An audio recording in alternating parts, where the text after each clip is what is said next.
இத புடி. எல்லாரும் உட்காந்துட்டீங்களா? இரு ரோஜா, நான் அத்தையை கூட்டிட்டு வரேன். சரிங்க அத்தை வாங்க அத்தை, உங்களை கூப்பிட்டு தான் வந்தேன். சாப்பிடலாம் வாங்க வாங்க. நான் சாப்பிடறதுக்கு வரல. அத்தை இவங்க கூப்பிட்டா வராங்களான்னு பாப்போம். ஆமாயா, என் மாத்திரை எங்கேயோ வச்சுட்டேன், அதை தேடி எடுத்துட்டு போலான்னு வந்தேன். சுமதி, என்ன வேடிக்கை பார்த்து நிக்கிற? எல்லாருக்கும் பரிமாறு, சாப்பிடட்டும். மா, பிரச்சனை பண்ணாம வந்து உட்கார்ந்து சாப்பிடுங்கம்மா. நான் பிரச்சனை பண்றேனா? அது சரி, நீயும் வர வர இவங்களோட கூட்டு சேர்ந்துட்டல. அத்தை என்னத்த இப்படி பேசுறீங்க? யாரும் யாரோடையும் சேர்ந்து கெட்டு போகல, இந்த வீடும் கெடல. நீங்க நடந்ததெல்லாம் மறந்துருங்க. இனிமே எல்லாமே நல்லதுதான் நடக்க போகுது. இந்த வயசான காலத்துல எதுவுமே சாப்பிடாம படுக்க கூடாது அத்தை. கொஞ்சமா சாப்பிடுங்க வாங்க அத்தை. அத வயசான காலம்னு சொல்லிட்டேன்ல, அதுக்கப்புறம் நான் இருந்தா என்ன போனா என்ன? என் பேத்தி அனு எந்த நிலைமையில உட்காந்துருக்கா பாரு. அவ இந்த நிலைமையில இருக்கா, நீங்க எல்லாம் ஆளாளுக்கு கூத்தடிச்சிட்டு இருக்கீங்களா? சுமதி, சரிம்மா, என்ன வேடிக்கை பார்த்து நிக்கிற? பரிமாறி எல்லாரும் சாப்பிடட்டும். அத்தை பாட்டி, ஒரு நிமிஷம் பாட்டி. நீங்க சந்தோஷமா இருந்தாதான் இந்த வீடே சந்தோஷமா இருக்கும் பாட்டி. வந்து சாப்பிடுங்க பாட்டி. இனி இந்த வீட்ல உங்க மனசு சங்கடப்படுற மாதிரி எதுவுமே நடக்காது பாட்டி.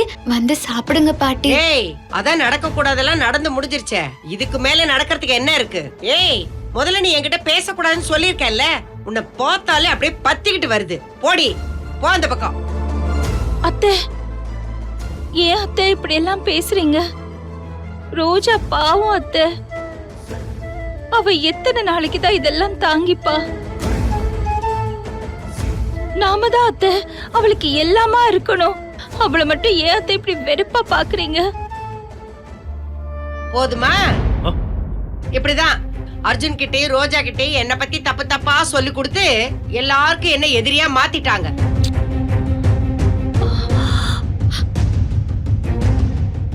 ஏதோ இந்த வீட்டுல யசோதாவும் பாலு மாப்பிள்ளையும் தான் எனக்கு சப்போர்ட்டா இருக்காங்க.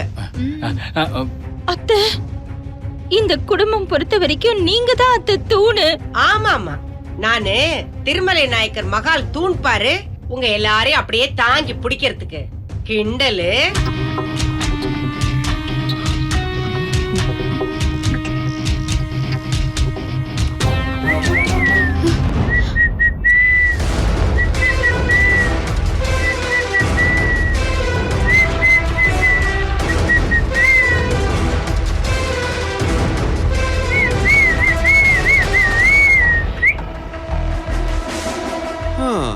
என்ன எல்லாரும் சாப்பிட உக்காந்தாச்சா?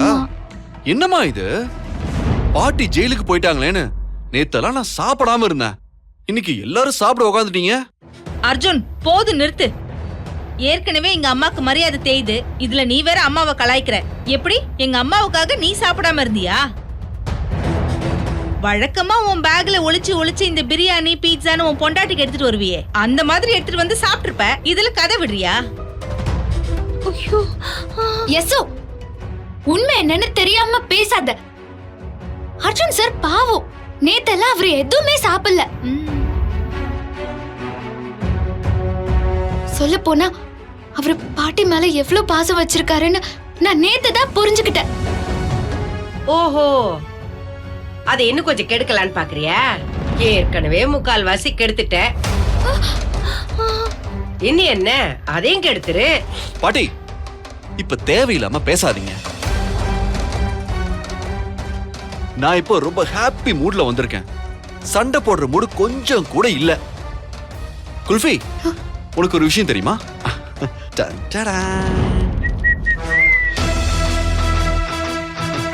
Flight tickets.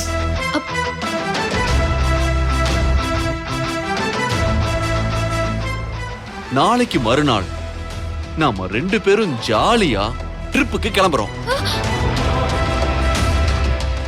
1 வாரம் ட்ரிப்பு.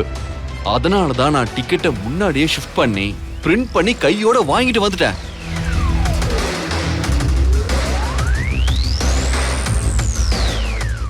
நாளைக்கு மறுநாள் காலையில 6 மணிக்கு நமக்கு ஃப்ளைட். நீ ரெடியாரு? மருமகளே, அத்தை பாத்தியா மருமகளே உன் பிள்ளைய? நான் அவ்வளவு தூரம் சொல்லிருக்கேன், யாரும் இந்த வீட்டை விட்டு வெளியில எல்லாம் போக கூடாது, வெளியூருக்கெல்லாம் போக கூடாதுன்னு. என் பேச்ச மீறி ஊருக்கு போறதுக்கு டிக்கெட்டை போட்டு வந்து ஏன் முன்னாடியே காட்டிக்கிட்டு இருக்கா? இந்த வீட்டுல ஒரு கெட்டது நடந்திருக்கு. பாட்டி, என்ன கெட்டது நடந்துச்சுன்னு நீங்க சொல்றீங்க? ஆ? இங்க பாருடா, இங்க பாருடா அனுவ, இது நல்லதாடா? இவகிட்ட உயிர் மட்டும் தாண்டா இருக்கு.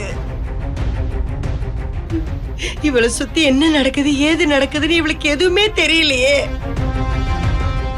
இவ யாரு? என் மக செண்பகத்தோட பொண்ணு. செண்பகத்தோட போட்டோ மட்டும் ஹால்ல நடுவுல பெருசா மாட்டி வச்சுட்டு அவ பொண்ணுக்கு இவ்ளோ பெரிய துரோகம் எல்லாம் பண்றீங்களேடா. இது நல்லதாடா? இது நல்லதா? பாட்டி, வீட்ல ஒரு கெட்டது நடந்திருக்கும் போதுன்னு நீங்க சொன்னீங்கல்ல, அது தப்பு. இப்பதான் நல்லது நடந்திருக்கு. கொஞ்ச நாள் அனு பேசாம இப்படி உக்காந்துருக்கா பாருங்க. இப்படியே குவைட்டா இருந்தா கடைசி வரைக்கும் நம்ம வீட்லயே உக்காந்துருக்கலாம். அத மீறி பேச ஆரம்பிச்சானா பம்பு பிரச்சனை. பிரதாப், அம்மா, என்னப்பா நீ பாத்துக்கிட்டு பேசாம இருக்கிற? உன் புள்ள பேசுறத நீ கேட்டியா? அவன் எப்படி எல்லாம் பேசுறான் பாரு. அவங்கள ஊருக்கே போக வேண்டாம் நான் சொல்லல, இப்ப போக வேண்டாம். அனு இருக்கிற இந்த நிலைமையில அவங்க ஊருக்கு போறது நல்லது இல்லப்பா. பாவம் பாது. அணுக்கு கொஞ்சம் குணமாகட்டும், அதுக்கப்புறம் அவங்க ஊருக்கு போகட்டுமே. நான் வேண்டாம் நான் சொல்றேன், நீயாவது உன் பிள்ளைகிட்ட சொல்லுப்பா. முடியாது பாட்டி. டிக்கெட் எல்லாம் கன்ஃபார்ம் ஆயிடுச்சு. ஒரு வாரத்துக்கு கோர்ட்டு கேஸ் எல்லாத்தையும் தள்ளி வச்சிட்டேன். ப்ரோக்ராம கன்ஃபார்ம் பண்ணியாச்சு. ரோஜா, நாம இந்த 1 வீக் டூர்ல நாமளே எல்லாத்தையும் முடிச்சிட்டு வரோம். ஏன்னா இவங்களையே நம்பினா நம்ம வாழ்க்கையில எதுவுமே நடக்காது. நடக்க வேண்டியது எதுவோ அதெல்லாம் நாமளா பார்த்து முடிச்சிட்டு வந்துடலாம். அப்புறம் அந்த சாந்தி முகூர்த்தம் ரூம்குள்ள உன்ன ஒரு தோழி கொண்டு வந்து விடணும்னா சொல்லு. நாம தங்க போற ஹோட்டல் இருக்குல்ல, அங்க சொன்னா அதுக்கு ஏற்பாடு பண்ணிடுவாங்க. நீ என்ன சொல்ற? மருமகளே, நான் நல்லதுக்கு தான் மருமகளே சொல்றேன், அவங்கள போக வேண்டாம்னு சொல்லல. அனு இருக்கிற இந்த நிலைமையில அத்தை, அர்ஜுனுக்கும் ரோஜாவுக்கும் கல்யாணம் ஆகி 2 வருஷம் ஆகுது அத்தை. அவங்களுக்குள்ள நடக்க வேண்டிய நல்ல விஷயம் எதுவுமே நடக்கல. அதுவே இந்த குடும்பத்துக்கு ஒரு சாபமா இருக்கலாம்ல அத்தை. அனு இப்படி இருக்கிறதுக்கும் இவங்க ஊருக்கு போறதுக்கும் என்ன அத்தை சம்பந்தம்? என்ன மருமகளே, நீயே என்ன சம்பந்தம் இருக்குன்னு கேக்குற? அணுக்கு கொஞ்சம் குணமாகட்டும், அதுக்கப்புறம் அவங்க போட்டோம். நான் காரணமா தான் சொல்றேன். நானும் ஒரு காரணமா தான் சொல்றேன் அத்தை. அனுவுக்கு கடைசி வரைக்கும் குணமாகாமே இருந்துட்டா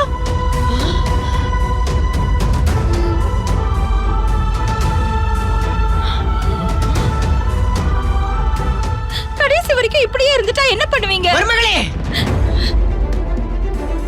பாத்தியா பிரதாப், உன் பொண்டாட்டி பேசுறத பாத்தியா? அணுக்கு குணமாகணும்னு அவளுக்கே விருப்பம் இல்ல. அப்படி இல்ல. என்னடா, செண்பக வயித்துல பிறந்த பொண்ணு இப்படி ஆயிட்டாளே. அவ வாழ்க்கைக்கு நாம என்ன பண்ண போறோம், என்ன பண்ண போறோம், ஏது பண்ண போறோம்னு எதையாவது யோசிச்சாளா?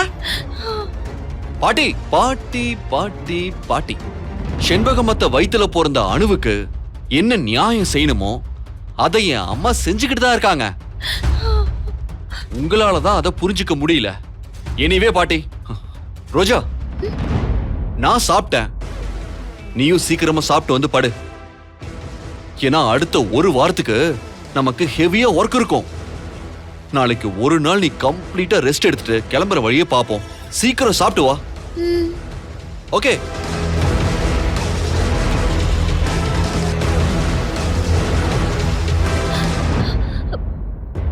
மருமகளே, உன் புள்ளை ஏதோ உனக்கு நல்லது செய்யறான்னு நினைச்சிட்டு இருக்காத. அவ்வளவும் பாவத்தை செஞ்சிட்டு இருக்கான். அவன் செய்யற பாவத்துக்கு செண்பகத்தோட ஆத்மா அவனை சும்மா விடாது. இதுங்க போற இடத்துல ஒண்ணு சந்தோஷமா இருக்காதுங்க. பாட்டி, செண்பகமத்த நல்லவங்க. அணு மாதிரி சில்லித்தனமான வேலையெல்லாம் பண்ண மாட்டாங்க. நீங்க வேணா பாருங்க, நாங்க ஹனிமூன் போயிட்டு வரும்போது ரோஜாவோட வயித்துல இந்த குடும்பத்தோட வாரிசு இருக்கும். செண்பகமத்த ஆசீர்வாதத்தோட அத நீங்க பார்க்க தான் போறீங்க. வரட்டா?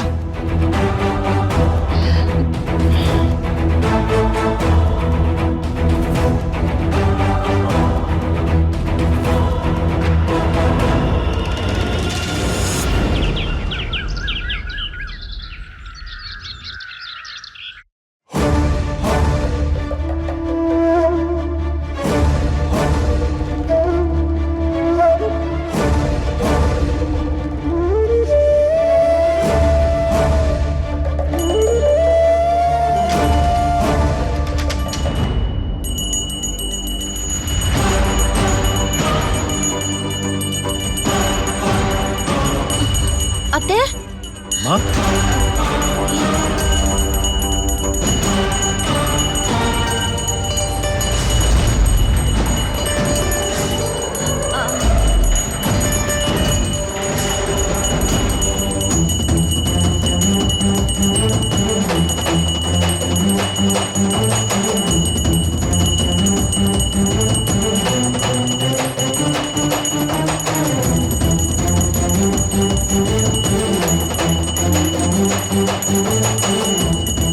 சார் என்ன?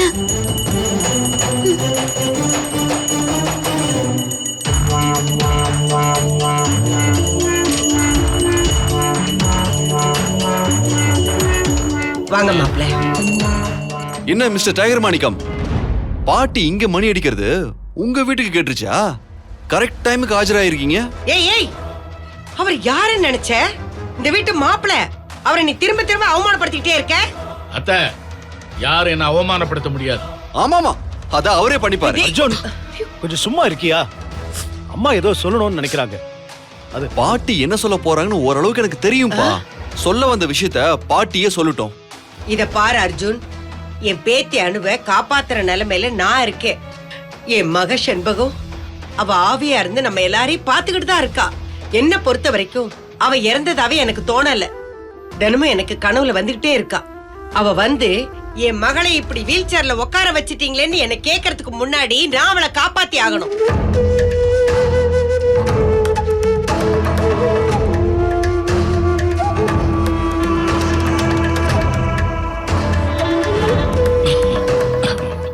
யசோதா, கொஞ்சம் தண்ணி கொண்டு வா. அனு, அனு, நீ என்கிட்ட பேசுனதுல இருந்து நான் ரொம்ப சந்தோஷமா இருக்கேம்மா. உன்னை பார்க்கணும்னு தாம்மா ஓடி வந்தேன். அப்பா எவ்வளவு சந்தோஷப்பட்டேன் தெரியுமா? அப்பா, நம்மளதான் எல்லாரும் பார்த்துட்டு இருக்காங்கப்பா. நான் பேசுற விஷயம் எல்லாருக்கும் தெரிஞ்சதுன்னா நம்ம தான் மாட்டிக்குவோம். சரி சரி. என்னங்க மாமா?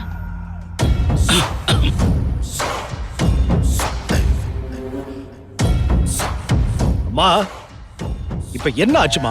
எதுக்கு எல்லாரையும் மணி அடிச்சு கூப்பிட்டீங்க? சொல்றேன். சொல்றதுக்காக தானே உங்க எல்லாரையும் வர சொன்னேன். அணுவுக்கு சீக்கிரமா குணமாகணும். அதுக்கான ஏற்பாடுகளை உடனடியா பண்ணணும். அத்தை, அனுவுக்கு தொடர்ந்து ட்ரீட்மெண்ட் போயிட்டு தானே இருக்கு. டாக்டரும் அடிக்கடி வந்து பார்த்துட்டு தானே போறாங்க. மருமகளே, டாக்டர் வந்து பார்த்தா மட்டும் போதாது. சில விஷயங்கள் மருந்து மாத்திரையால சரியாகும். சில விஷயங்கள் அதையும் மீறி ஏதாவது ஒரு விஷயத்த பண்ணணும். அந்த விஷயத்தை தான் நான் பண்ணலான்னு யோசிச்சேன்.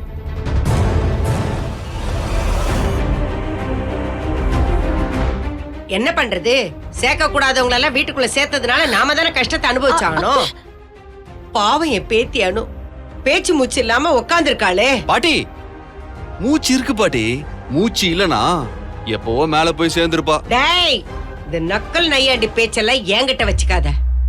என் பேத்தி இப்படி உட்கார்ந்துருக்காளேன்னு ஒவ்வொரு நிமிஷமும் நான் துடிக்கிறது எனக்கு தான் தெரியும். அத்தை, என்ன பண்ணணும்னு சொல்லுங்க அத்தை. மருமகளே, அணுக்கு சீக்கிரமா குணமாகணும்னு வேண்டிக்கிட்டு ஒரு பெரிய காளி பூஜை பண்ணலான்னு இருக்கேன்.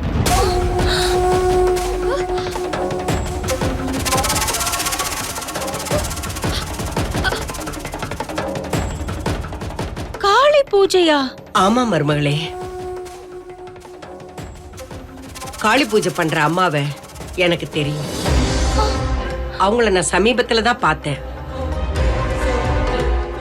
அவங்கள வரவழைச்சு பெரிய அளவுல காளிக்கு ஒரு பூஜையை போட்டா அணுக்கு சீக்கிரமாவே குணமாயிடும்.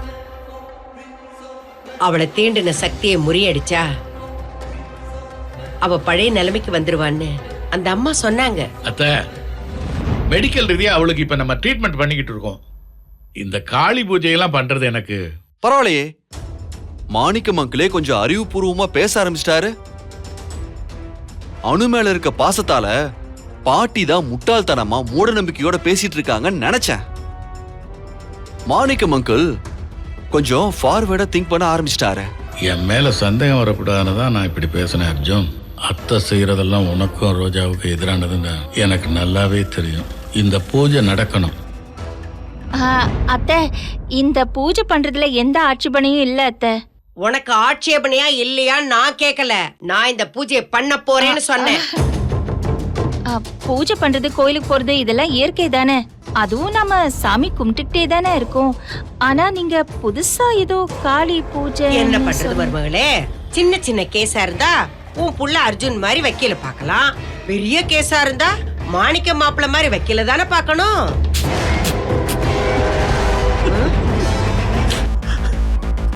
என்னடா சிரிக்கிற? பாட்டி, என்ன பாட்டி இது? கேஸ்ல ஜெயிச்சு நான் ரோஜாவை வெளியே கொண்டு வந்திருக்கேன். என்ன நீங்க சின்ன சின்ன வக்கீல்னு சொல்றீங்க? சொந்த பொண்ணுன்னு அணுவ அவரு சொல்றாரு. அந்த அணுவையே அவரால காப்பாத்த முடியல. அவரை போய் நீங்க பெரிய வக்கீல்னு சொல்றீங்க? நீங்க செய்ய போற பூஜையும் இந்த லட்சணத்துல தான் இருக்கும். மருமகளே, அத்தை, நான் சொல்ல வந்த விஷயத்த சொல்ற வரைக்கும் உன் பிள்ளைய வாய் மூடிட்டு பேசாம இருக்க சொல்லு. சரி அத்தை. அர்ஜுன் கொஞ்சம் பேசாம இருப்பா. அத்தை பேசட்டும். நீங்க சொல்லுங்க அத்தை. மருமகளே, அணுக்கு சீக்கிரமா குணமாகணுங்கிறதுக்காக நான் இந்த வீட்ல ஒரு பெரிய பூஜை ஒண்ணு நடத்த போறேன். அந்த பூஜையில இந்த வீட்ல இருக்கிற எல்லாரும் கலந்துக்கணும். எல்லாரும் கலந்துக்கிட்டாதான் அந்த பூஜை நல்லபடியா நடக்கும்.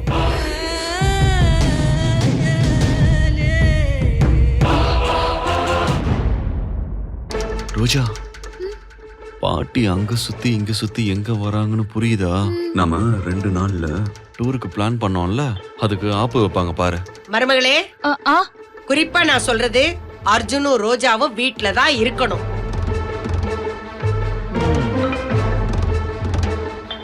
நேத்தேனும் அர்ஜுன் சொன்னானே 2 நாள்ல கிளம்பணும்னு.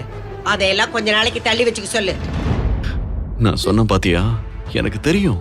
பாத்தியா, கோர்ட்ல வக்கீல் என்ன பாயிண்ட் பேசுவாரு, வீட்ல பாட்டி என்ன பாயிண்ட் பேசுவாங்கன்னு எல்லாமே எனக்கு தெரியும். இது காளி பூஜைக்காக இல்ல, நாம வெளியே போறத தடுக்கிறதுக்காக பாட்டி போட்ட பிளான் இது பாரு. அர்ஜுன், நான் இங்க எல்லார்கிட்டயும் தானே பேசிட்டு இருக்கேன். அது என்ன, நீ உன் பொண்டாட்டிட்ட மட்டும் தனியா பேசிட்டு இருக்க? என்ன பாட்டி, என் பொண்டாட்டி கிட்ட பேசுறதுக்கு எனக்கு உரிமை இல்லையா என்ன? சாந்தி முகூர்த்தம் வச்சீங்க, அணு கெடுத்துட்டா. இப்ப நாங்க 2 பேரும் ஒரு ஜாலி ட்ரிப்புக்கு போலான்னு பிளான் பண்ணோம். அத நீங்க கெடுக்குறீங்க. அத்தை, அவங்க கல்யாணம் ஆகி இன்னும் நல்லபடியா வாழ்க்கைய கூட ஆரம்பிக்கல அத்தை. அவங்க 2 பேரும் போட்டுமே. வீட்ல நாம எல்லாரும் இருக்கோமே, பூஜை பண்ணிக்கலாம். மருமகளே, எல்லாரும் இருக்கணும்னு சொல்றேன். சரி அத்தை, 2 நாள்ல தானே போறாங்க, அவங்க போயிட்டு வரட்டும். அதுக்கப்புறம் நல்லபடியா பூஜை பண்ணிக்கலாம். மருமகளே, நான் ஒரு முடிவு எடுத்துட்டேன். அந்த முடிவை மாத்த முடியாது. இந்த பூஜை என்ன நீங்க நினைக்கிற மாதிரி பூஜை நினைச்சுக்கிட்டீங்களா? அதுக்கு நான் நாள் குறிச்சிருக்கிறேன். இந்த பொண்ணு ரோஜா இந்த வீட்டுக்கு மருமக தானே, அப்படின்னா அந்த மருமக இந்த பூஜையில கலந்துக்கணும். அது மட்டும் இல்ல மருமகளே, அணுவ பாரு, பாவம். அவ உயிருக்கு போராடிக்கிட்டு அவ யாருன்னு அவளுக்கே தெரியாத நிலைமையில இருக்கிறா. இவ இந்த நிலைமையில இருப்பா, இதுங்க ஜாலியா வெளியூருக்கு போகுங்களா? அது ரொம்ப அவசியமா? அப்படி இத பாரு மருமகளே, நான் இந்த வீட்டுக்கு பெரிய மனுஷி. நான் வைக்கிறது தான் சட்டம். இந்த பூஜை முடியற வரைக்கும் யாரும் இந்த வீட்டை விட்டு போக கூடாது. அதையும் மீறி எங்க வாழ்க்கை தான் முக்கியம், எங்க சந்தோஷம் தான் முக்கியம்னா தாராளமா போட்டோம். ஆனா திரும்பி இங்க வரக்கூடாது. எக்காரணத்தை கொண்டு என்கிட்ட ஒட்டு வச்சுக்க கூடாது, உறவு வச்சுக்க கூடாது, யாரும் என்கிட்ட பேச்சுவார்த்தை வச்சுக்க கூடாது. பாட்டி பாட்டி நாங்க எங்கே இருக்கோம் பாட்டி. அனுவுக்கு நல்லபடியா குணமாகட்டும். நீங்க நடத்த வேண்டிய பூஜையை நடத்துங்க. நீ சொல்லிட்ட, உன் புருஷன் சொல்லலையே. அ, அர்ஜுன் சார் கிட்ட நான் பேசுறேன் பாட்டி. நான் சொன்ன அர்ஜுன் சார் கேட்பாரு. அது தெரிஞ்ச கதை தானே. கேட்டியா மருமகளே? நீ இவனை 10 மாசம் சுமந்து பெத்த, நான் 25 வருஷமா தூக்கி வளர்த்தேன். பாட்டி சின்ன வயசுல வேணா நீங்க என்ன தூக்கி வளர்த்திருக்கலாம். 25 வருஷமா என்னை எப்படி உங்களால தூக்க முடியும்? இப்போ உங்களால என்ன தூக்க முடியுமா என்ன? ஏய், இந்த வியாக்கியான பேச்செல்லாம் உன் கோர்ட்ல வச்சுக்க.